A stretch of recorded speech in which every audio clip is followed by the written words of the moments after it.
October in Chicago carries a particular weight, you see. The year 1934 had already worn the city thin, like brass polished too many times until the base metal shows through. Our mechanic, let's not burden him with a name he'd likely shrug off anyway, stood at the corner of Michigan and Randolph that Monday morning, studying the Sentinel building as wind cut through his wool coat. 42 years on this earth had taught him to read buildings the way other men read faces. The Sentinel rose 16 stories of limestone and ambition, its Art Deco angles catching what little sun pierced the cold smoke sky. He shifted the leather tool bag in his grip, feeling the familiar weight of pipe wrenches and brass fittings. 20 years of working pneumatic systems, and this would be his most complex yet. The stockyards had been simple by comparison, straight runs, minimal switching. But a newspaper building? That was a living organism of tubes and valves carrying the city's pulse in brass capsules. "You the tube man?" The doorman, Irish by his accent, sized him up with the casual suspicion endemic to the era. "That's me." Inside, the lobby hummed with purpose. Reporters rushed past, trailing cigarette smoke and deadline anxiety. The elevator operator, a colored man with graying temples, nodded professionally as he called out floors. Our mechanic noticed how the man's eyes never quite met those of the white passengers, a practiced invisibility that spoke volumes about surviving in this vertical city. Theodore Marsh waited on the 14th floor, his supervisor's badge prominent on his vest. The kind of man, our mechanic thought, who wore authority like an ill-fitting suit, always tugging at the collar. "You come highly recommended," Marsh said, though his tone suggested disappointment that they couldn't afford better. "The system's been acting up. Strange deliveries. Management is concerned." The mechanical room resembled a brass spider's web, tubes running in every direction, disappearing into walls and floors, each line marked with destinations: editorial, composing, advertising, executive. The main manifold alone had 47 separate switches. Our mechanic ran his hand along the nearest tube, feeling the subtle vibration of capsules in transit. This wasn't just machinery, it was the building's nervous system. "Budget's tight," Marsh continued, hovering as men of his type do. "But Mr. Brennan insists on reliability. The phantom capsules have him particularly agitated." "Phantom capsules?" "Empty ones. Sometimes with nonsense papers, only at night. The night editor thinks it's sabotage."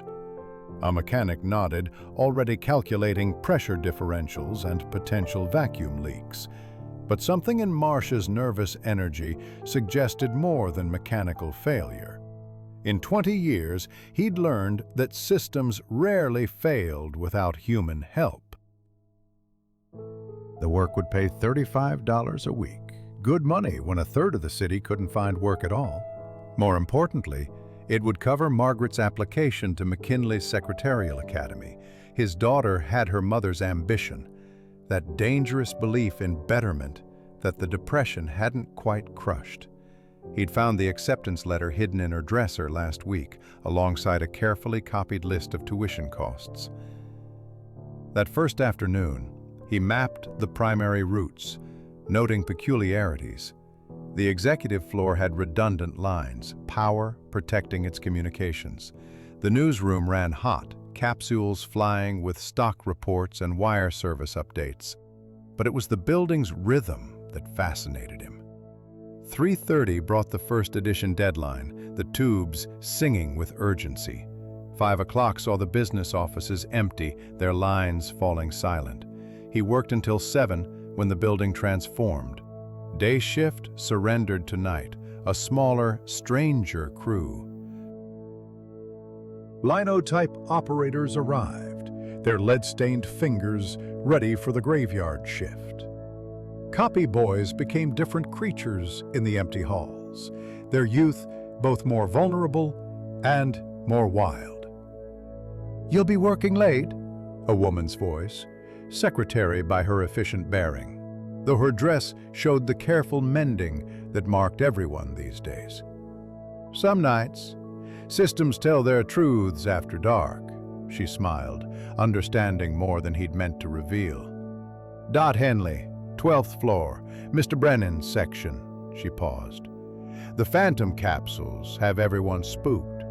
Some think it's union agitation. What do you think?"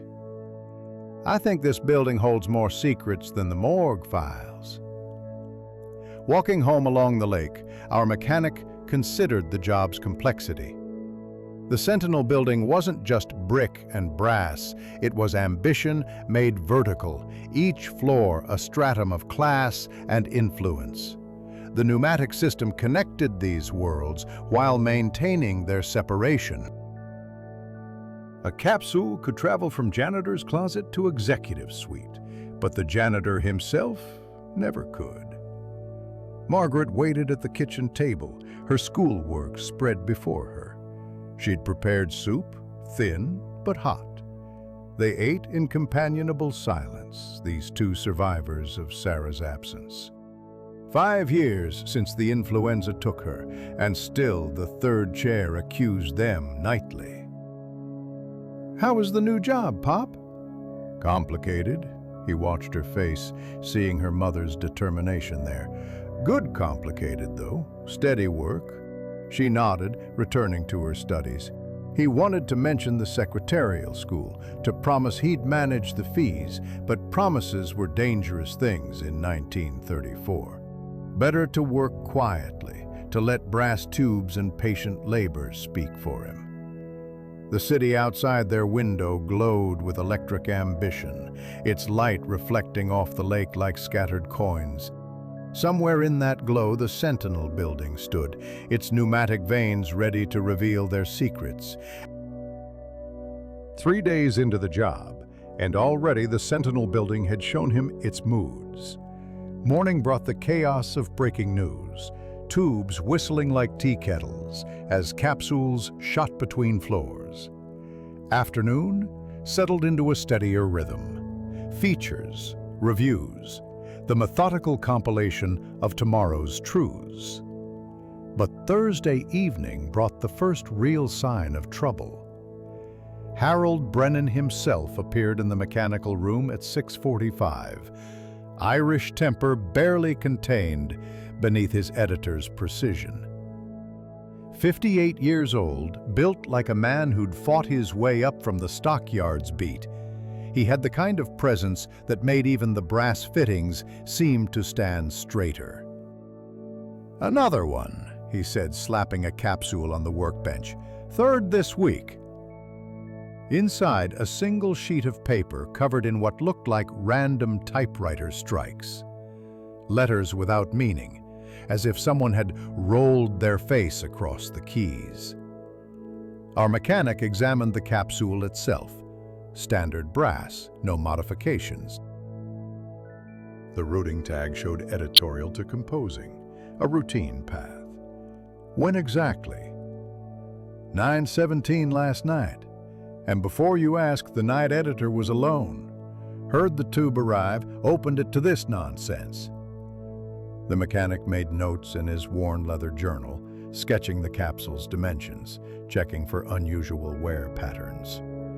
In his experience, machines didn't play pranks. People did. That night, he arranged to stay late, telling Margaret he'd be home after midnight. She'd looked up from her shorthand practice, self-taught from a library book, and nodded. "There's soup in the icebox," she'd said, practical as always. The girl understood that steady work required irregular hours. By 8 o'clock, the building had transformed. The daytime thunder diminished to nighttime whispers. Copy boys lounged in corridors, waiting for the late editions. The linotype operators worked their strange alchemy 3 floors down, the smell of hot lead drifting through ventilation shafts. And in the mechanical room, our mechanic waited with the patience of a hunter. 9 o'clock brought his first visitor, not a phantom capsule, but a human ghost. The janitor materialized so quietly that even our cautious mechanic started. 61 years old, Polish like the mechanic's own father, with those same calloused hands that spoke of real work. "You're Kowalski's boy," the janitor said, not a question. "You knew my father?" "Stanley Kowalski." The old man extended his hand. "Worked with Stefan at Armour's before the war.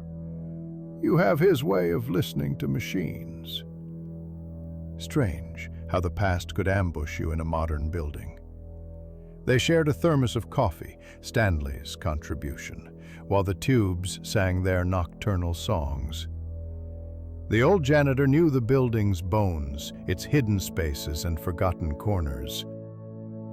17 years I'm here, Stanley said. Seen 3 owners, 5 chief editors, 100 reporters come and go. This building, she keeps secrets like a priest. What kind of secrets? Stanley's smile carried old-world wisdom, the kind that travel through tubes after dark. At 9:15, our mechanic positioned himself at the main manifold, fingers on the brass, feeling for vibrations. 9:16. 9:17. There, a whisper of air from the wrong direction. Not from editorial at all, but from somewhere above, a line that shouldn't be active. The capsule arrived in the editorial tube as reported, but its journey had been anything but routine. He opened it carefully. Tonight's message was different, actual words, though scrambled. Truth buried, stop. Third rail, stop. Kelly knows, stop. Mayor Kelly? The third rail referred to the elevated train, or perhaps to untouchable subjects in city politics. Either way, this wasn't random. Someone was using the pneumatic system to send messages. But why the cryptic approach? Stanley watched him study the paper. You know, 3 weeks ago, they fired a reporter. Young fellow, very ambitious. Vincent Carlyle. Why? Refused to bury a story. Something about city contracts, construction kickbacks. Mr. Brennan said it lacked substantiation, but Stanley shrugged eloquently. Our mechanic pocketed the message, mind already tracing possibilities. A fired reporter with access to the building? But how? The doormen were strict, especially at night. Unless... This Carlyle, he knew the building well? Like his own apartment. Worked nights for 3 years, knew every corridor, every hiding spot. Stanley stood to resume his rounds. Funny thing about being invisible in a building, you learn to see the other invisible people. Alone again, our mechanic began a systematic trace of the anomaly. The capsule had entered from above, but the upper floors were supposed to be isolated at night. He climbed the service stairs, tool bag heavy on his shoulder, following the brass lines as they wound through the building's spine. On the 13th floor, though the elevator pretended it was the 14th, that American superstition about numbers, he found something interesting. A junction box that should have held 4 tubes held 5. The 5th was newer, the brass less tarnished, installed with professional skill, but without the standard mounting brackets. Someone had modified the system, someone who knew what they were doing. The tube disappeared behind a ventilation grate, heading up at an angle that didn't match the building's blueprints. Our mechanic made careful notes, already seeing the pattern. This wasn't sabotage in the traditional sense. This was someone trying to communicate, or perhaps to intercept communications. The phantom capsules were either tests or mistakes, misfires in a larger plan. Returning to the mechanical room, he found Marsh waiting, perspiration beading despite the October chill. "Any progress?" "Some. The system's been modified. I'll need to trace the unauthorized lines." Marsh's face cycled through several shades of administrative panic. "Modified? By whom?" "That's what I intend to find out." Walking home through empty streets, our mechanic considered the situation. A fired reporter, a modified pneumatic system, cryptic messages about corruption. In his experience, desperate men did dangerous things. But there was craft here, patience. Carlyle, if it was Carlyle, wasn't just angry. He was planning something. The apartment was dark, Margaret asleep in her small room. He checked on her, saw the secretarial school brochure on her nightstand, worn from handling. $35 a week would cover it, but only if the job lasted. And jobs that involved city corruption had a way of ending badly. He sat at the kitchen table with the encrypted message, studying it by lamplight. Truth buried. Third rail. Kelly knows. Tomorrow he'd trace the rogue tube to its source, but tonight he simply sat with the knowledge that he'd stumbled into something larger than broken machines. The city outside murmured its nighttime secrets, and somewhere in the Sentinel building, brass tubes carried whispers that someone very much didn't want heard. Friday morning arrived, wrapped in lake fog, the kind that turned the city into a ghost of itself. Our mechanic spread the building's original blueprints across his kitchen table, dated November 1922, their edges brown with age. Margaret had already left for school, her breakfast dishes washed and stacked, the girl's way of contributing, while he fought to afford her future. The pneumatic system's design was elegant, he had to admit. 12 years ago, someone with real vision had created this network. But overlaying his own sketches revealed the discrepancies. That fifth tube on 13 wasn't the only addition. Subtle modifications appeared throughout, a valve here, a bypass there. Someone had been improving the system for years, creating capabilities the original designers never intended. At the Sentinel building, he arrived to find Dot Henley waiting by the mechanical room. 26 years old, with that particular combination of efficiency and awareness that marked the best secretaries, she held a manila folder like a shield. "Mr. Brennan wants a written report," she said, but her eyes said something else entirely. "I'll have something by Monday." She stepped closer, voice dropping. "There's been talk. Upstairs, I mean.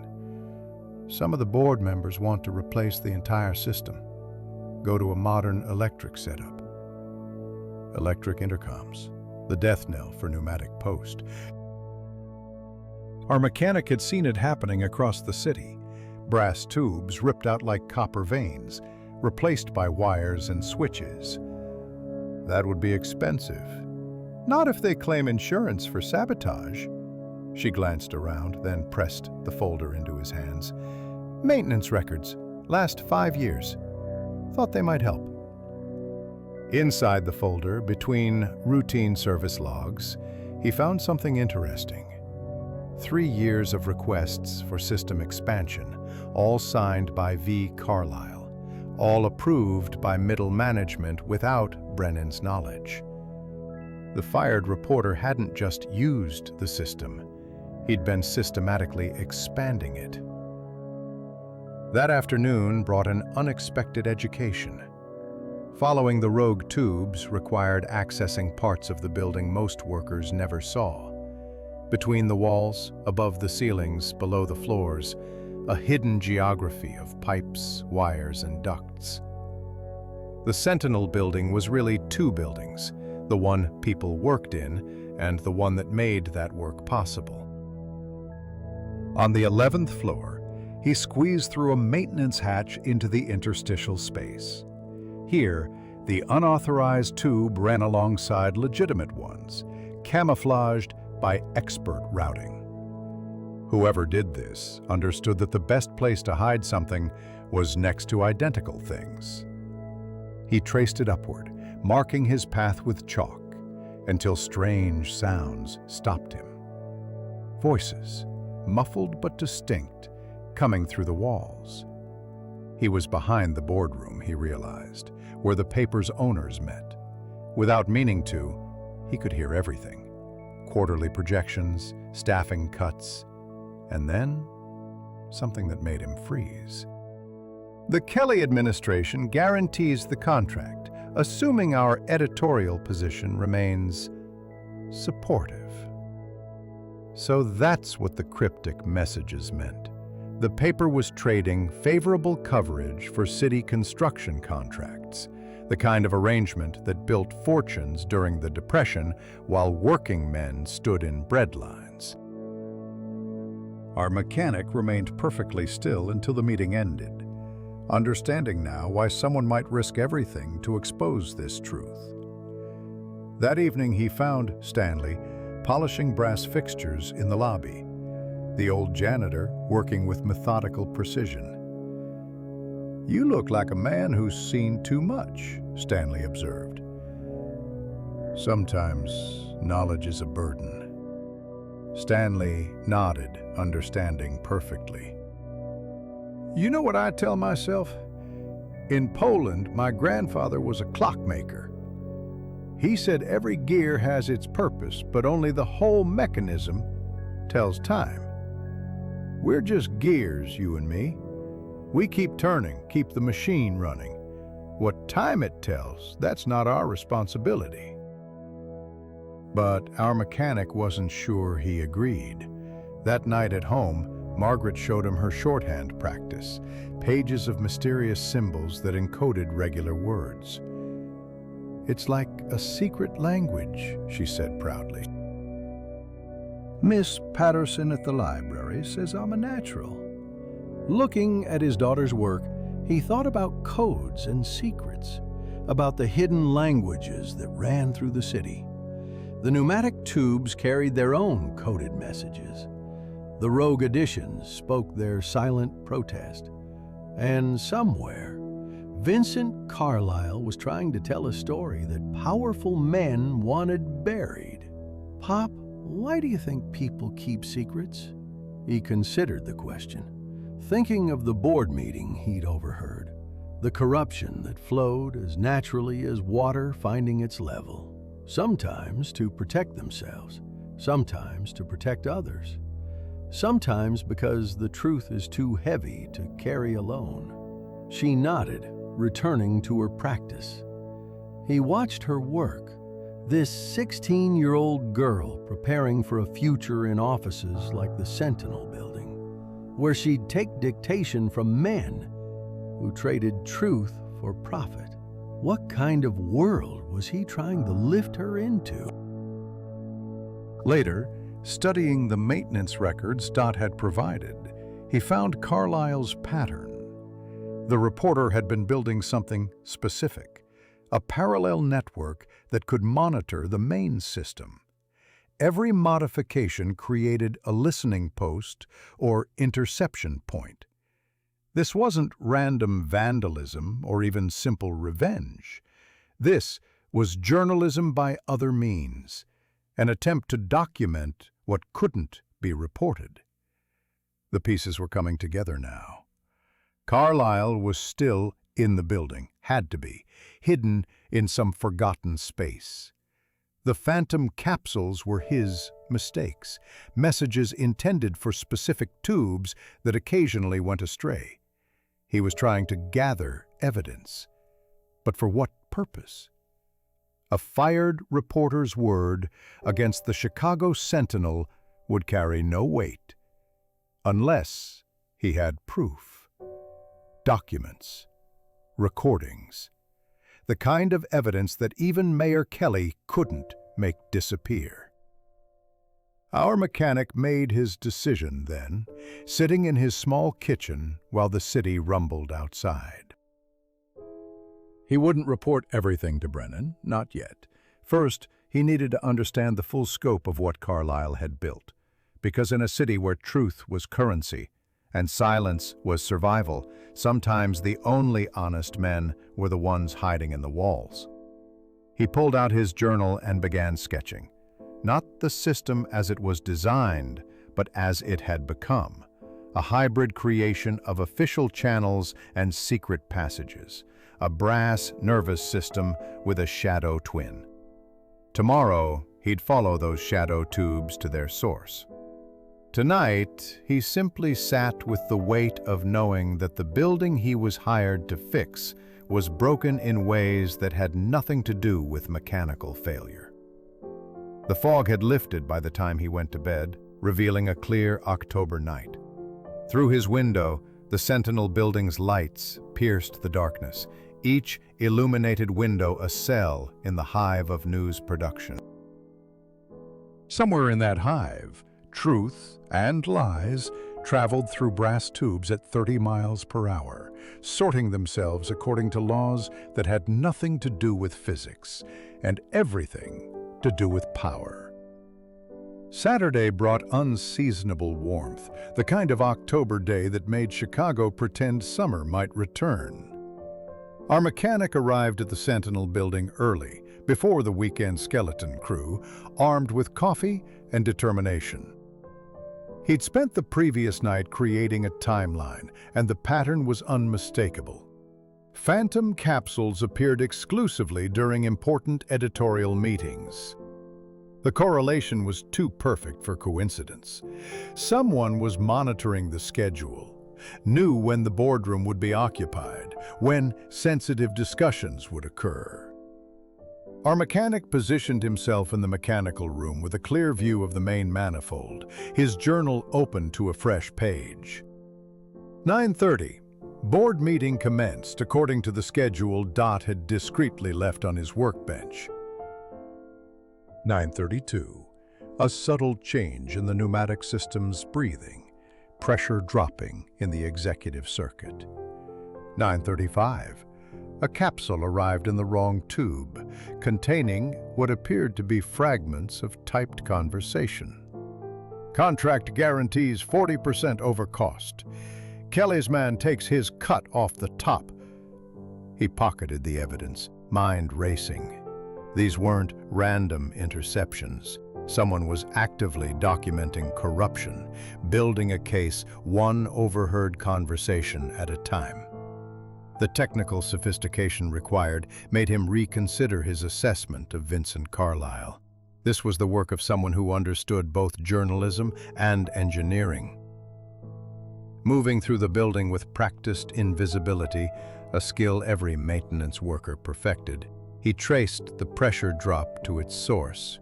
Behind a false panel on the 14th floor, secured with screws that showed recent scratching, he found it. A brass valve, professionally installed, that could redirect airflow from the executive tubes. When opened, it would create enough suction to pull capsules off course into the shadow system. "Clever," he murmured, admiring the craftsmanship despite himself. "Talking to the tubes now?"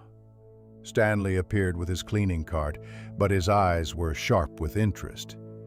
"My wife used to say men who talk to machines understand them better than people. Machines are honest. They break or work. No middle ground." Stanley studied the exposed valve. "That's not original equipment." "No. Someone's been listening to the building's secrets."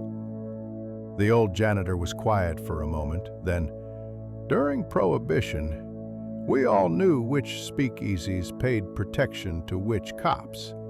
Everyone knew, but knowing and proving different things. Maybe someone got tired of just knowing." That afternoon, our mechanic decided to map the entire shadow system. It required entering parts of the building that existed on no official floor plan. Between the 14th and 15th floors, he discovered a crawl space that shouldn't exist, a 3-foot gap created by an architectural revision, accessible only through a ventilation grate. Inside, brass tubes converged like golden veins, each marked with handwritten labels: executive, editorial, city desk.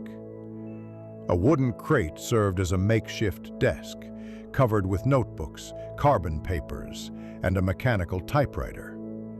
The walls were papered with schedules, corporate documents, photographed letters, 3 years of accumulated evidence. This wasn't just surveillance. This was an archive of corruption, meticulously organized and cross-referenced.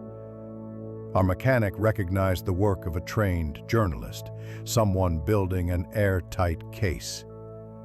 But why hadn't Carlyle used it yet? A photograph caught his attention. Vincent Carlyle with a woman and young boy, all smiling at Oak Street Beach. On the back, "Better Times, Summer '32. Family changed everything.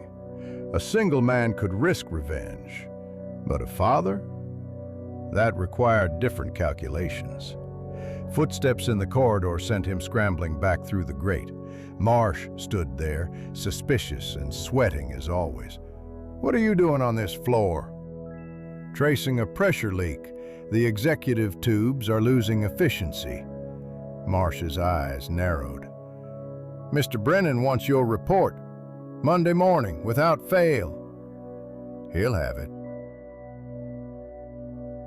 That evening, exhausted and dusty, our mechanic stopped at Murphy's lunch counter, where a nickel still bought coffee and Truth came free with pie. The counterman, ancient and unimpressed by everything, served him without comment. But a familiar figure hunched over soup in the corner made him pause. Dot Henley looked up, surprised but not displeased. Fancy seeing you here." He joined her, noting the careful mending on her coat, the way she counted coins before ordering. Everyone had their struggles in this year of our Lord 1934. Working Saturday? Mr. Brennan never really stops working, so neither do I. She stirred her soup thoughtfully. "You're going to find him, aren't you? The one sending the messages." "What makes you think?" "Please. You have that look, the one reporters get when they're close to a story." She smiled sadly. "I've seen it often enough. Saw it on Vinnie Carlisle's face right before they fired him." "You knew him?" "Everyone knew Vinnie. Brilliant reporter, terrible poker player, devoted father. His wife died last year, tuberculosis. He's raising their boy alone, or was. Haven't seen him since." The weight of the situation settled heavier on our mechanic's shoulders. A widower like himself, a single father trying to navigate impossible circumstances. No wonder Carlyle couldn't simply publish his evidence. He needed his job back, needed stability for his son. The Phantom capsules weren't revenge. They were an application, proof he could still uncover what others wanted hidden. Walking home, our mechanic wrestled with the moral complexity. Report Carlyle, and a desperate father might face criminal charges. Stay silent, and he became complicit in the deception. But there was a third option forming in his mind, delicate as the brass mechanisms he serviced. Margaret was at the kitchen table, not with schoolwork, but with a letter. "From McKinley Academy," she said, voice carefully neutral. "They want $30 for the entrance examination. By November 15th. $30, almost a week's wages. But her face, trying so hard not to show disappointment, made the decision simple. "We'll manage it." "Pop, I could work." "You'll study. That's your work." He squeezed her shoulder, feeling the bird bones of her youth, the fragility of all their hopes. "Your mother would have wanted this for you. Later, unable to sleep, he stood at his window watching the city's restless pulse. Somewhere out there, Vincent Carlyle was probably watching too, planning his next message through the brass veins of the Sentinel building. Two widowers, two fathers, both trying to navigate a system designed to crush men who worked with their hands and hoped with their hearts. Monday's report would require careful crafting, truth, but not all of it. Enough to satisfy Brennan, not enough to destroy Carlyle.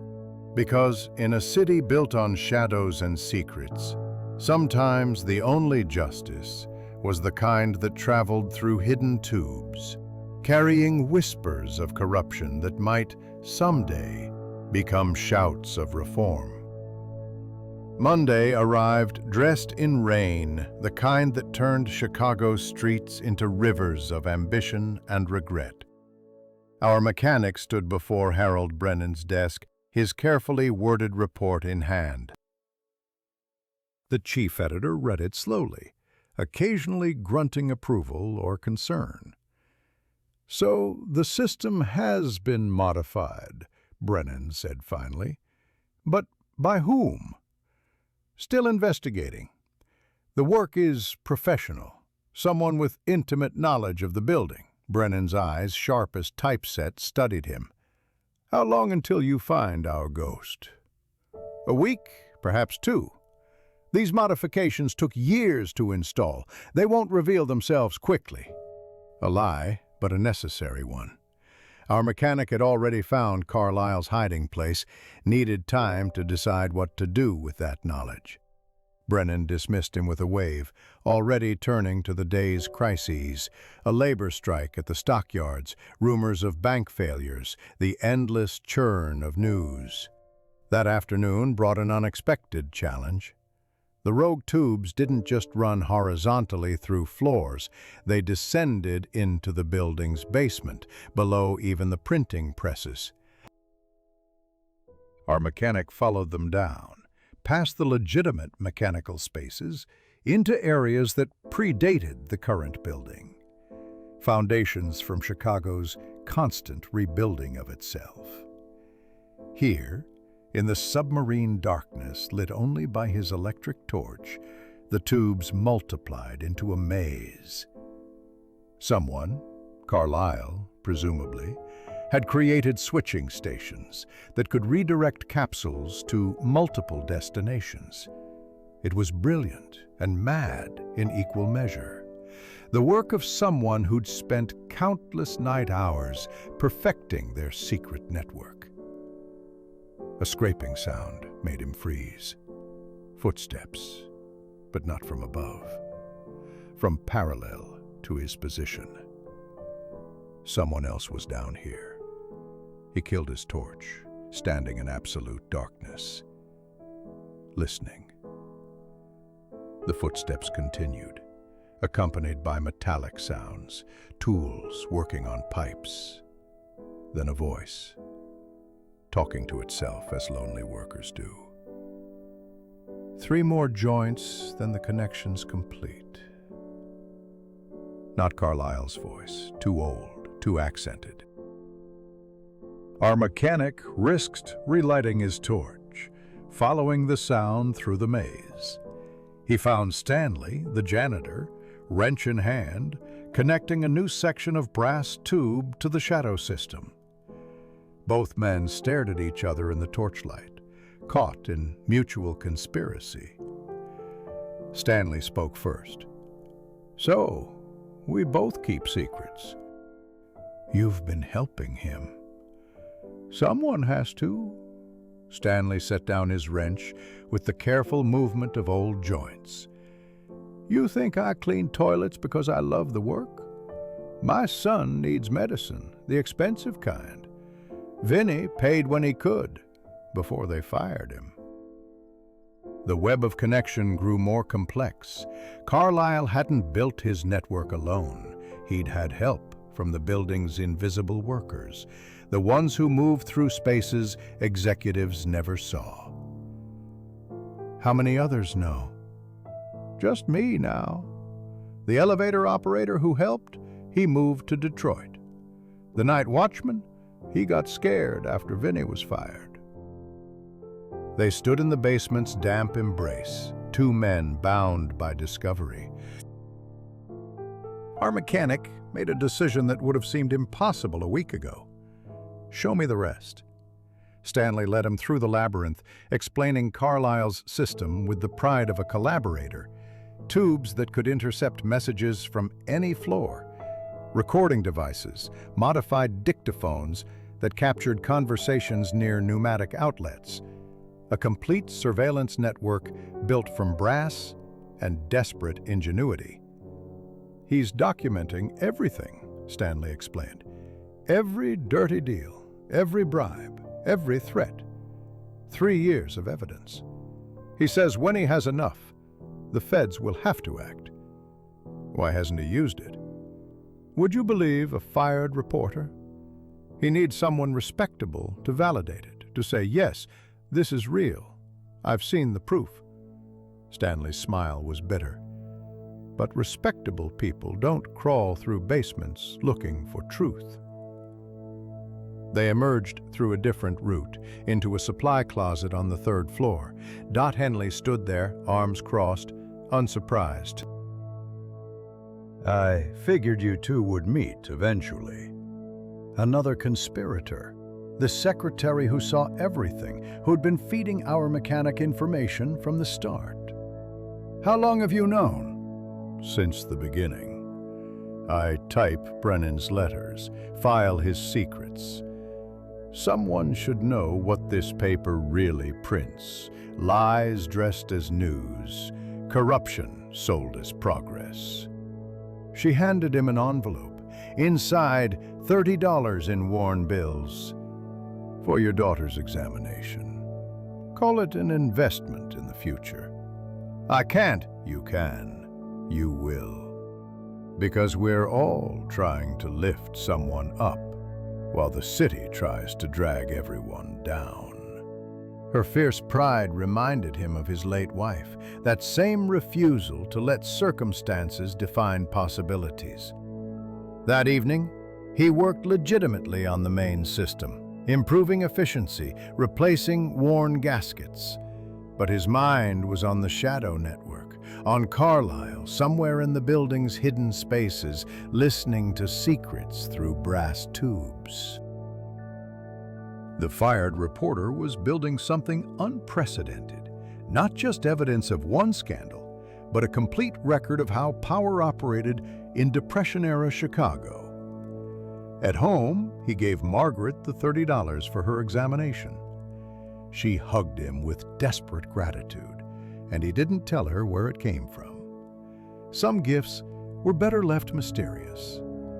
She showed him her progress, pages of perfect shorthand, typed letters without errors. His daughter was becoming what the city needed: skilled, efficient, invisible. Pop, do you think things will get better? The depression, I mean.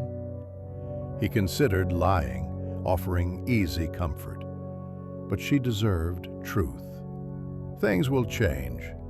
Better for some, worse for others. The key is being ready when opportunity comes. She nodded, returning to her practice. He thought about Vincent Carlisle, hidden in the building's bones, practicing his own kind of craft. They were all preparing for something. Carlisle for justice, Margaret for advancement, himself for a decision that grew heavier each day. Late that night, a capsule arrived at his apartment building's pneumatic terminal. Yes, even tenements had them once before poverty stripped the brass for scrap. The message was simple. 5th floor, northeast corner, Tuesday, midnight. Come alone, VC. So Carlisle knew he'd been discovered. The elaborate game of hidden messages and shadow tubes was ending. Tuesday would bring confrontation, confession, perhaps resolution. Our mechanic burned the message, watching it turn to ash and smoke, carrying its secret up into the Chicago night, where all secrets eventually went. into the wind that gave the city its name and scattered its truths across the prairie, leaving only whispers in brass tubes to mark their passing. Tuesday crawled through its hours like molasses in October cold. Our mechanic went through his routines, checking pressures, replacing filters, maintaining the fiction that he was still searching for the phantom's source. Marsh hovered more than usual, his bureaucratic anxiety filling spaces like a gas leak. "Mr. Brennan is growing impatient," Marsh said for the third time. "Complex problems require methodical solutions." But Marsh's nervousness suggested more than administrative pressure. He kept checking his pocket watch, glancing at certain tubes, sweating despite the autumn chill. A man with his own secrets, perhaps, worried they might travel through brass pipes into the wrong hands. That afternoon, our mechanic climbed to the 15th floor, then higher, into spaces the elevator didn't reach. Here, the building showed its true age: wooden beams from the previous century, brick walls that remembered the Great Fire. The attic sprawled across the building's entire footprint, divided by load-bearing walls into a series of connected chambers. He arrived early for the midnight meeting, wanting to understand the space. Dusty furniture from the newspaper's previous incarnations crowded the rooms. Desks from the 1890s, printing equipment that predated linotype. Bound volumes of newspapers chronicling Chicago's transformation from prairie town to metropolis. In the northeast corner, he found Carlyle's true workspace.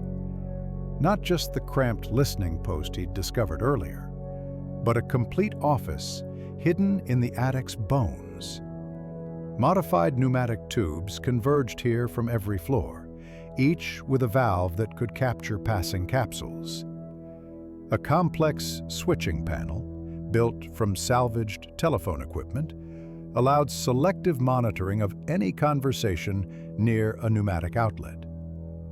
The walls were covered with evidence: photographs of documents, carbon copies of letters, transcribed conversations. 3 years of patient documentation covered every surface, a paper archaeology of corruption. At the center, a map of Chicago marked with construction projects, each annotated with percentages. Kickbacks, presumably, the tithing that power extracted from progress. Impressive, isn't it? Vincent Carlyle stood in the doorway, thinner than his photographs, wearing a suit that had seen better decades. 34 years old, but looking older, with the hollow eyes of a man running on purpose alone. He held no weapon, just a folder thick with papers. 3 years of work, Carlyle continued, moving to his makeshift desk. Every dirty deal, every bribe, every threat against honest reporters. Did you know the Sentinel killed 14 stories about construction fraud last year alone?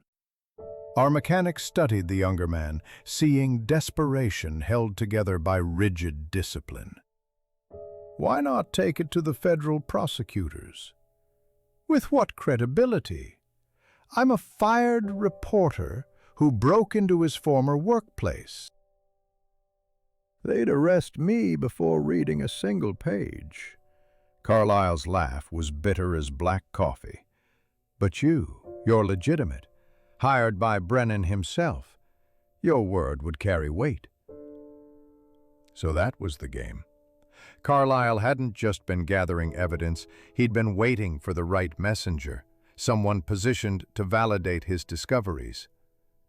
You orchestrated this. The phantom capsules, knowing they'd hire someone to investigate. I've sent dozens of applications, all rejected. Brennan has me blacklisted across the city. My son, his voice cracked slightly. Tommy's 7. thinks his father is still a reporter, just working different hours. We're living on charity and what Stanley can spare. The human cost of truth-seeking laid bare. Our mechanic thought of Margaret, of the chances he'd taken to secure her future. How different was he from this desperate father? Show me everything. For the next 2 hours, Carlyle walked him through the evidence. It was worse than random corruption.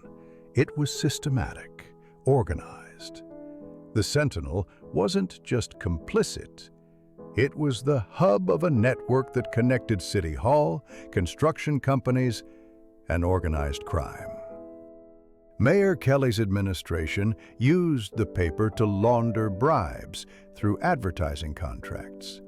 In exchange, the Sentinel buried stories that might threaten the machine. This construction project, Carlyle pointed to a marked location on the map, $600,000 budget. Only $200,000 in actual costs. The rest disappears into pockets. Meanwhile, the foundation is substandard. The building will be condemned within 5 years, requiring another project, another round of graft. Our mechanic recognized the address, a school in his old neighborhood where his nephew attended. Built on corruption, destined to fail, endangering children for profit. The abstraction of crime became concrete, personal. What do you want from me? Tell Brennan you found the source. Say it's a mechanical fault, something you've fixed. Let me continue gathering evidence until I have enough to destroy them all. Carlyle's intensity was almost frightening. Or help me get one story out, just one, that exposes everything. The mechanic considered the options, each carrying its own moral weight. Then he noticed something on Carlyle's desk, a child's drawing, a stick figure, labeled Daddy the Reporter, standing next to what looked like the Sentinel building. Your son draws well. Carlyle's face softened for just a moment. He wants to be a journalist, like his old man. Still believes newspapers tell the truth. That innocence, that faith in institutions despite all evidence, it was what they were all trying to preserve, wasn't it? Margaret's faith in education, Tommy's faith in journalism, even his own faith that honest work would be rewarded. There's another way, our mechanic said slowly. We don't expose the corruption directly. We make it expose itself. He outlined his plan while Carlyle listened with growing hope. They would use the shadow pneumatic system to feed false information to the conspirators, make them believe their scheme was discovered by federal agents. In their panic to cover tracks, they would make mistakes, create evidence that couldn't be ignored or suppressed. It's dangerous, Carlyle warned. If they discover we're manipulating them, then we're 2 more casualties of Chicago's growing pains. But if we succeed, your son gets his father back with a job and reputation restored. They shook hands in the dusty attic, surrounded by the accumulated truth of a corrupt city. Below them, the Sentinel building hummed with its nighttime activities, unaware that its hidden nervous system was about to turn against it. Walking home through empty streets, our mechanic felt the weight of commitment. He'd crossed from observation to action, from maintenance to sabotage. But sometimes, he reflected, the only way to fix a broken system was to break it more dramatically, forcing those in power to acknowledge what they'd preferred to ignore. Wednesday morning broke gray and bitter, the kind of November day that reminded Chicago it was built on a swamp. Our mechanic arrived at the Sentinel building to find unusual activity, Federal agents in the lobby, their presence like a stone dropped in still water, sending ripples of anxiety through every floor. "Revenue boys," Stanley murmured, passing with his mop bucket. "Looking at the books, they say." Perfect timing for their plan, though neither Carlyle nor our mechanic had summoned them. Sometimes the machinery of justice ground forward on its own schedule, providing unexpected opportunities for those prepared to use them. In the mechanical room, our mechanic began implementing their scheme. Using Carlyle's shadow network, he could inject messages into the legitimate system, but selectively, ensuring only certain eyes saw certain capsules. The first went to Marsh's office. Federal investigation expanding. Check all October construction contracts. Destroy nothing. They're watching. He monitored the result through a modified gauge Carlyle had installed. Within minutes, Marsh's tube to the accounting department surged with activity. Panic traveled at 30 miles per hour through brass pipes, spreading faster than reason could contain it. By noon, the building's atmosphere had transformed. Executives huddled in corridors, speaking in whispers. Secretaries destroyed carbon copies with unusual diligence. The measured rhythm of news production stuttered, replaced by the irregular pulse of fear. Dot Henley brought him coffee, her expression carefully neutral. "Mr. Brennan wants to know if the phantom capsules might contain sensitive information. Any intercepted message would be recoverable. The tubes don't destroy, they only redirect." She understood the implication. Every corrupt communication might still exist somewhere in the building's brass veins, waiting to be discovered. "I'll relay your assessment." That afternoon, watching from a concealed position, our mechanic observed Carlyle in action. The fired reporter had infiltrated the building dressed as a telephone repairman, Stanley's uniform and tools slightly modified. He moved through the executive floors with the invisibility of service workers, installing additional taps on the pneumatic lines, preparing for the night's main performance. The plan required precise timing. At 4:30, when the federal agents departed for the day, a capsule would arrive in Brennan's office containing what appeared to be an intercepted message between Mayor Kelly's office and a construction company discussing the school project's kickback structure. The beauty was that it was genuine. Carlyle had intercepted it months ago, but its sudden appearance would seem like a warning, perhaps from someone within the conspiracy who'd grown nervous. 4:25. Our mechanic made final adjustments to the pressure valves. 4:28. Carlyle signaled from the 15th floor, all observers in position.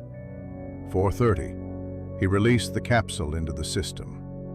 The explosion of activity was immediate.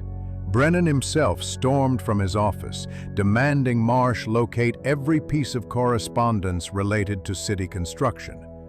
The editor's face showed the calculation every powerful man made when threatened: save himself or save the system that enriched him. By 6 o'clock, as our mechanic pretended to service the main tubes, he overheard the crucial conversation. Brennan and two board members, believing themselves alone in the mechanical room, discussed their options with surprising candor.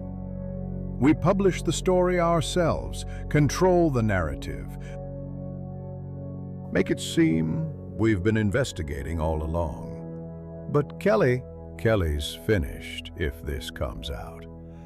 Better we distance ourselves now, claim we were deceived." The machinery of self-preservation grinding into motion. They would sacrifice the mayor to save themselves, spinning corruption as a story they'd been courageously pursuing. It wasn't justice, exactly, but it would expose the truth about the construction fraud, possibly save lives when those substandard buildings were inspected. That evening, our mechanic met Carlyle in the attic workspace. The younger man was exhausted but energized, seeing his 3 years of patient documentation finally bearing fruit. "They're turning on each other," Carlyle said with satisfaction. "By tomorrow, they'll be racing to expose what they've hidden. And you? What will you do when it's over?" Carlyle looked at his wall of evidence, the accumulated weight of his obsession. "Stanley says Brennan might rehire me if I'm useful enough." Cover labor stories. Nothing political. It's not what I dreamed, but it's work. Our mechanic understood. They all made compromises, traded dreams for stability, but sometimes, like tonight, they could force the powerful to compromise too, to accidentally serve truth while serving themselves. He left Carlyle preparing his final moves and descended through the building's now familiar shadows. On the 10th floor, he encountered Margaret, his Margaret, standing in an empty office, staring at the city lights. "What are you doing here?" She startled, then smiled sheepishly. "I passed the examination. McKinley accepted me for January admission. I wanted to see where I might work someday after I graduate." Pride and fear warred in his chest. His daughter in this building, taking dictation from men like Brennan, navigating the same corruptions that had destroyed Carlyle, but also his daughter rising above her station, achieving what her mother had dreamed. "It's a complicated place," he said carefully. "I know, Pop. I'm not naive. But someone has to do the work, and I'd rather be inside understanding it than outside wondering." Wisdom beyond her 16 years, shaped by loss and observation. He hugged her, this young woman who was no longer the child he was trying to protect. "Your mother would be proud." "She'd be proud of you too. Whatever you're doing here, and don't pretend it's just fixing tubes, it matters." They walked home together through the Chicago night, past bread lines and shuttered shops, past the visible casualties of the Depression, but also past lit windows where families gathered, past workers heading to night shifts, past the endless human effort to continue despite everything. Tomorrow would bring revelations. The Sentinel would publish its exposé, claiming credit for uncovering what it had helped hide. Carlyle might get his job back, though changed, diminished. The school would be inspected, perhaps condemned, and rebuilt properly. Small victories in an enormous war. But tonight, walking with his daughter while she described her secretarial dreams, our mechanic felt the weight of knowledge differently. Not as burden, but as responsibility. The price of seeing clearly in a city built on comfortable blindness. The brass tubes would continue carrying their messages, truth and lies racing through the same channels, indistinguishable until someone chose to read them differently. Thursday's edition of the Chicago Sentinel carried the kind of headline that sold papers and ended careers. Massive construction fraud exposed in city contracts. Our mechanic read it over breakfast, while Margaret prepared for school, watching her move through their small kitchen with new confidence. Acceptance letter tucked in her school bag like a talisman. The story bore Brennan's byline, claiming months of investigation. No mention of phantom capsules or fired reporters. History was already being rewritten. The brass tube's secrets transformed into acceptable narrative. But buried in the third paragraph was the crucial detail. The school construction would be halted, inspected, rebuilt to standard. Lives would be saved, even if credit went to the wrong men. At the Sentinel building, chaos reigned, with the particular energy of a newsroom that had accidentally committed journalism. Reporters who'd been filing puff pieces suddenly remembered their investigative instincts. The mayor's office issued denials that nobody believed. Federal agents returned in force, this time with warrants. Marsh intercepted our mechanic at the service entrance, his usual perspiration upgraded to full panic. "We need the pneumatic system checked immediately. Mr. Brennan is concerned about security." Of course. Now that they'd published, they wanted to ensure no evidence of their prior complicity remained in the tubes. Our mechanic nodded, playing his part. "I'll do a complete flush of the system." In the mechanical room, he began the methodical process of clearing the tubes, but selectively. Messages proving corruption were preserved in a hidden capsule cache Carlyle had prepared. Evidence of the newspaper's own involvement, however, he allowed to be destroyed. They'd agreed on this. Enough truth to matter, not so much that the messenger would be silenced. At 11 o'clock, Carlyle appeared in the doorway, dressed in a new suit, not expensive, but clean, proper. He looked like what he'd once been, a respectable reporter. "Brennan wants to see me," he said quietly. Stanley arranged it, said they need someone who understands city construction, someone with sources. The irony was profound enough to choke on. They wanted to rehire the man they'd fired for investigating what they were now claiming to have exposed. But our mechanic recognized the familiar transaction: truth exchanged for survival, principles mortgaged against necessity. "Take it," he advised, "but keep copies of everything."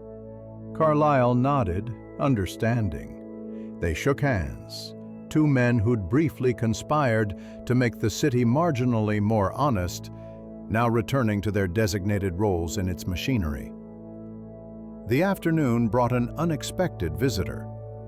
A thin man in federal credentials, studying the pneumatic system with unusual interest. "Agent Fitzgerald, Treasury Department. You're the mechanic who discovered the system modifications?" Careful territory.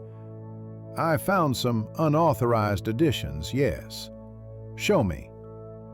He led Fitzgerald through the building, demonstrating the shadow network without explaining its full purpose. The agent took notes in shorthand. Our mechanic recognized some symbols from Margaret's practice, the secret language of official record-keeping. "Sophisticated work," Fitzgerald observed. "Professional. Not the kind of thing a janitor or secretary could manage." "No, sir." "Someone with real technical knowledge." Fitzgerald studied him with eyes that had seen too much truth to believe in coincidence. "Funny thing about corruption, Mr. I'm sorry, I didn't catch your name." "Most people just call me the Tube Man." "Funny thing, Mr. Tube Man, is that it requires two kinds of people, those who commit it and those who expose it. Sometimes, rarely, we get lucky and find someone who can do both." The implicit offer hung between them. Become an informant, help the federal investigation. But our mechanic thought of Stanley, who'd only wanted medicine for his son, of Dot, who'd given her savings for Margaret's future, even of Marsh, pathetic in his middle management fear. They weren't the disease, just symptoms. "I fix mechanical problems, Agent Fitzgerald. The human ones are beyond my expertise." The agent smiled, recognizing the refusal. "Keep fixing those mechanical problems. Cities need men who understand how things really work." That evening brought resolution of a different sort. Our mechanic was sealing the last of the unauthorized tubes when Brennan himself appeared, looking older than his 58 years, wearing his authority like armor against the day's revelations. "I'm told you've corrected our mechanical difficulties. The system will operate as designed. No more phantom capsules." Brennan studied him with editorial precision, seeing more than our mechanic preferred to reveal. You know, I started as a copy boy in 1898, ran messages through these very tubes when they were first installed. The building was simpler then. The city was simpler. Was it, or did the corruption just travel slower? A dangerous question, but Brennan merely laughed, short and bitter. Perhaps you're right. Perhaps we've always been this way, and the tubes just made us more efficient at it. He handed our mechanic an envelope, his pay plus a substantial bonus. For discretion, Brennan said. The Sentinel values employees who understand that not every truth needs to be published. Blood money, in a sense, but also Margaret's tuition, winter coal, food that wasn't soup. Our mechanic pocketed it without comment, another compromise in a city built on them. Later, in Carlyle's former attic workspace, now being cleared by Stanley, he found the rehired reporter packing his evidence walls into boxes, not destroying them, just archiving them. Insurance? Our mechanic asked. Education. For my son, when he's older, so he understands what journalism costs, what it's really worth. They worked together in companionable silence, dismantling the elaborate surveillance network that had briefly made the building's secrets visible. Each removed tube was a small death of possibility, a return to institutional blindness. You know they'll do it again, Carlyle said. Different schemes, same corruption. And you'll investigate again. Carefully, quietly, within boundaries. He held up a photograph, himself with his son at the lake. I have responsibilities beyond truth. Our mechanic understood. They all did what they could within the constraints of survival. The city would continue its cycles of corruption and reform. The brass tubes would carry new lies and occasional truths, and men like them would maintain the machinery while trying to protect what small good they could. As he left the building that night, our mechanic paused in the lobby where Stanley was polishing the brass fixtures to their nightly gleam. The old janitor winked, a conspirator's farewell. They'd all return tomorrow to their roles, mechanic, janitor, reporter, secretary. But they'd carry the secret knowledge of what traveled through tubes when nobody was watching, what accumulated in the shadows between floors, what prices were paid for the city's smooth operation. Friday morning arrived with the first real snow of winter, transforming Chicago into something almost clean. Our mechanic worked through his final system checks, preparing his completion report for Brennan. The pneumatic tubes sang their proper songs now. No phantom messages, no intercepted secrets, just the regular circulation of news through brass veins. Carlyle had started his new position that morning, covering labor disputes and dockworker unions, safely distant from city politics. Our mechanic had seen him at his old desk, typing with the focused energy of a man given a second chance. His son's photograph sat prominently displayed, a reminder of what truly mattered. Around 10 o'clock, Dot Henley appeared with an unusual request. Mr. Brennan wants you to install a new line, private connection between his office and the boardroom, completely isolated from the main system. The lesson learned, apparently. Keep the sensitive communications separate, untappable. Our mechanic accepted the work order, understanding its implications. They would be more careful now, more sophisticated in their corruptions. The next Carlyle would find it harder to penetrate their secrets. The installation required most of the day. He worked methodically, properly this time. No hidden branches or shadow connections. just clean brass running through walls, carrying whatever truths or lies the powerful chose to exchange. Marsh supervised nervously, checking every joint, every seal, as if mechanical perfection could prevent human fallibility. "This unfortunate business," Marsh said, referring to the scandal without naming it, "has made everyone cautious. Caution is wise in complex systems." Yes, exactly. Marsh seemed relieved to reduce moral complications to mechanical metaphor. "We must ensure proper functioning, nothing more." By 4 o'clock, the new line was operational. Our mechanic tested it himself, sending an empty capsule from boardroom to executive office, watching it arrive with perfect efficiency. No opportunities for interception, no chances for phantom messages. The powerful had learned to protect their communications better. Stanley found him cleaning his tools afterward, the old janitor carrying his usual burden of mops and wisdom. "So it's finished? The whole business?" "The mechanical problems are resolved." "And the human ones?" Our mechanic considered the question while packing his leather bag. "Those are beyond my repair."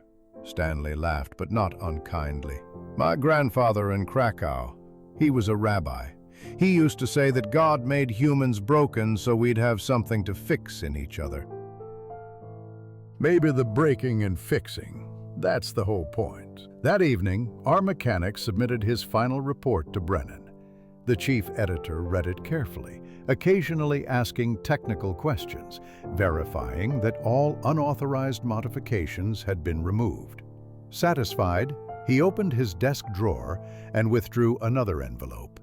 "Your completion bonus. The Sentinel values thorough work." Another $100, more than he'd expected, enough to secure Margaret's entire first year at secretarial school, with some left over for winter necessities. He pocketed it with the same moral calculation that had carried him through the week. Clean money didn't exist in Chicago, just degrees of dirt. "We may have additional work," Brennan continued. "Other buildings in our network need pneumatic maintenance." Interested? A steady contract, regular income. The price? Continued service to men whose corruption he now understood intimately. But Margaret needed her education, and winter was coming with all its costs. "I'm interested." Walking through the newsroom afterward, he encountered Carlyle at his desk, surrounded by notes about a dock workers' strike. The reporter looked up, their eyes meeting briefly. No words passed between them, but understanding did. They'd both made their accommodations with power, chosen survival over purity. That night he stopped at Murphy's lunch counter, finding unexpected company. Agent Fitzgerald sat at the counter, eating pie with methodical precision. "Mr. Tube Man, heard you finished the job." "All mechanical issues resolved." "Good, good." Fitzgerald pushed a business card across the counter. "In case you encounter any future mechanical problems that might interest the federal government. We pay well for technical expertise." The card disappeared into our mechanic's pocket, another option in a world of complicated choices. He understood what Fitzgerald was offering: regular information about the Sentinel's operations, a chance to be professionally corrupt in service of theoretical justice. But he'd seen enough to know that even federal agents served their own interests first. At home, Margaret waited with news of her own. "I got a job, part-time at Woolworth's, evenings and weekends, to help with expenses." "You don't need to." "I want to. We're a team, Pop. We help each other." Looking at his daughter, seeing her mother's strength and his own stubbornness combined, he felt the weight of the week lifting slightly. They would manage, as Chicago families always had, through work and compromise and careful navigation of the city's demands. He showed her the bonus, watched her eyes widen at the amount. "We'll save most of it," she said practically, "for emergencies. But maybe we could get a radio." To hear the news programs? A radio, connection to the wider world, voices carrying truth and lies through air instead of tubes. He agreed, understanding her hunger for information, for understanding how the world really worked. Later, after Margaret had gone to bed, he sat at the kitchen table with Fitzgerald's card and the memory of the week's revelations. The city outside continued its restless existence, snow falling on corruption and kindness alike, covering both in temporary white. He pulled out his journal, recording the technical details of the shadow pneumatic system, the specifications that Carlyle had developed, not for any immediate purpose, but as a record, proof that for a brief moment, someone had found a way to make the city's secrets visible. Perhaps someday, someone else would need such knowledge. The Sentinel building stood illuminated against the snowy night, its windows glowing with the endless work of news production. Somewhere in its vertical maze, brass tubes carried capsules at 30 miles per hour, distributing information that would become tomorrow's truth. The phantom messages were gone, but their ghost remained. The knowledge that every system could be subverted, every secret exposed, if someone cared enough to try. December arrived with the peculiar beauty of Chicago winter. Ice crystallizing on the lake, transforming industrial smoke into something almost artistic. 3 weeks had passed since the scandal broke, and the city had already moved on to new outrages, new revelations. Our mechanic stood at his apartment window this Sunday morning, watching snow erase yesterday's footprints while Margaret prepared breakfast, humming a tune from the new radio. The Sentinel building job had led to others. 2 more newspaper offices, a bank, even City Hall itself, all wanting their pneumatic systems secured after the scandal. He'd become something of a specialist, the man who understood both how the tubes worked and how they could be compromised. The irony wasn't lost on him. "Pop, listen to this," Margaret called from the kitchen. The radio announced another investigation into city construction, federal agents making arrests. The dominoes continued falling from that one pushed capsule, that single moment when truth had traveled through brass pipes faster than lies could catch it. He joined her at the table where she'd laid out a feast by their standards: eggs, real bacon, toast with butter. The bonus money had eased their constant calculations, allowed small luxuries that felt like rebellion against the Depression's grip.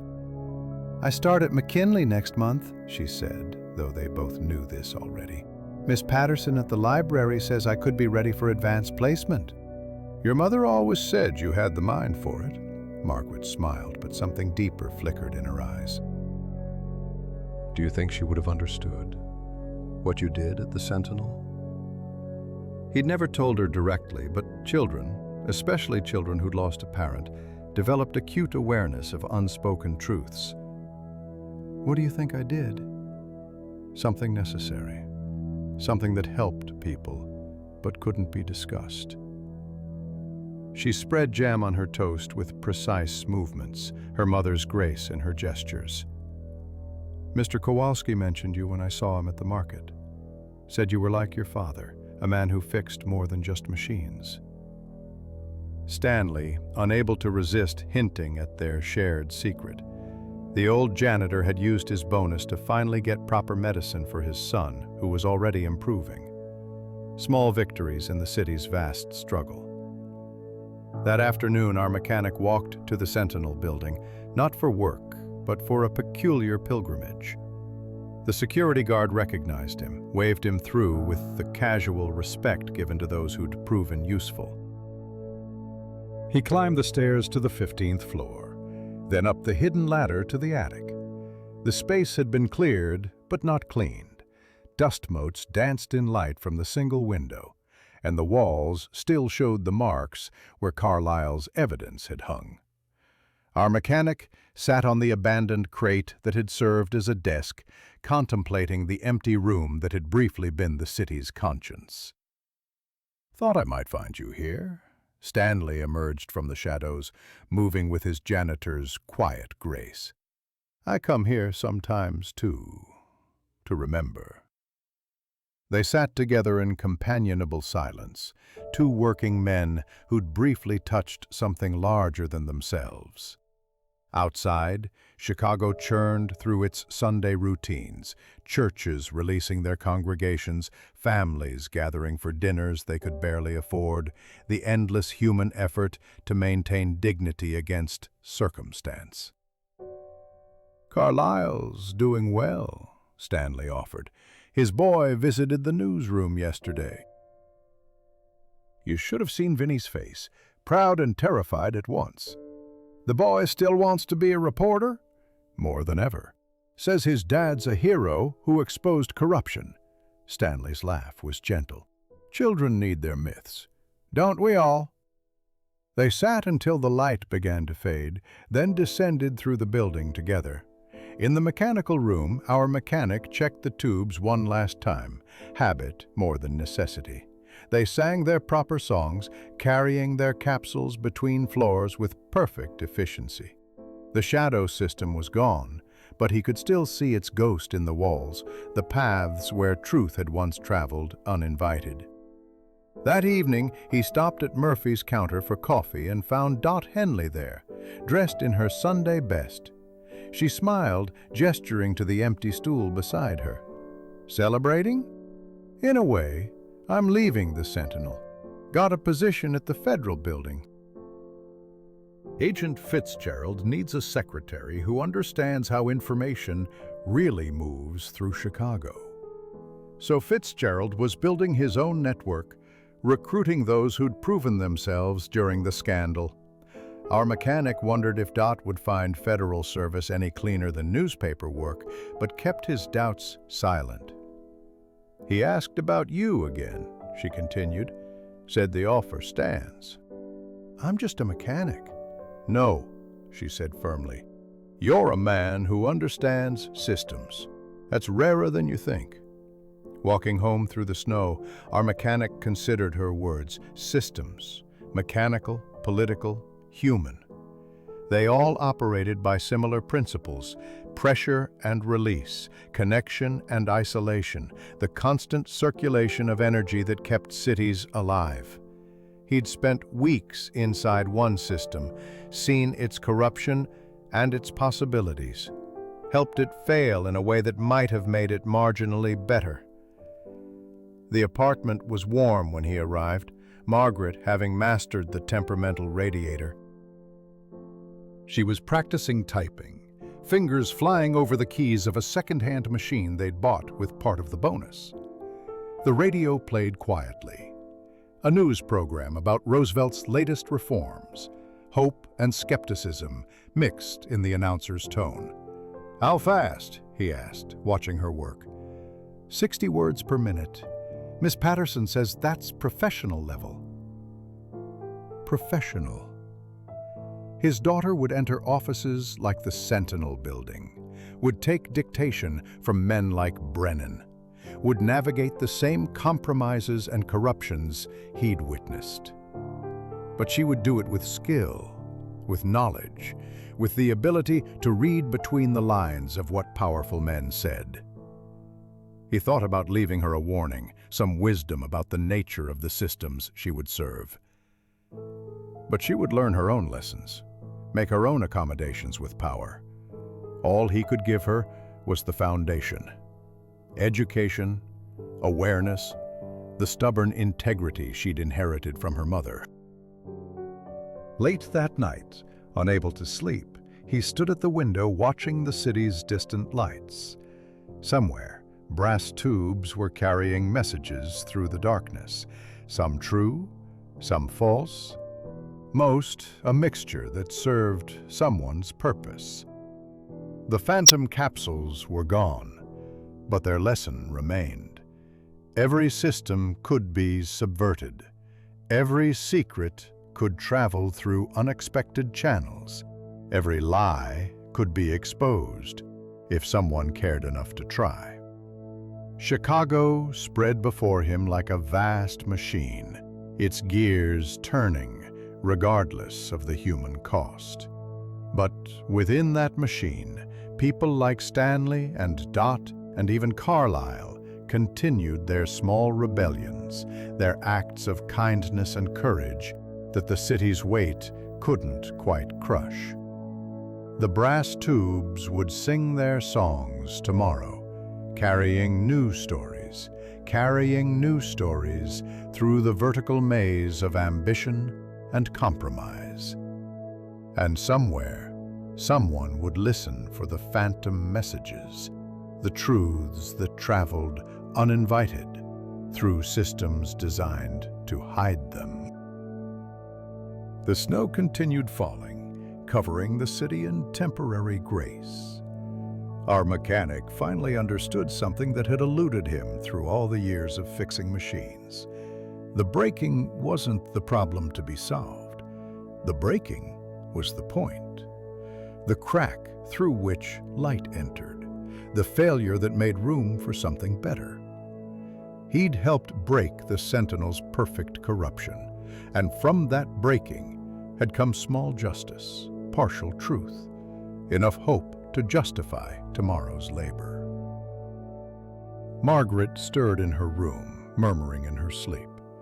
He checked on her one last time, this daughter who would rise higher than he ever could, who would type the city's secrets and perhaps someday understand them well enough to change them. The radio whispered its midnight news, stories of a world struggling toward something better, failing and trying again, the eternal human effort to fix what couldn't help but break.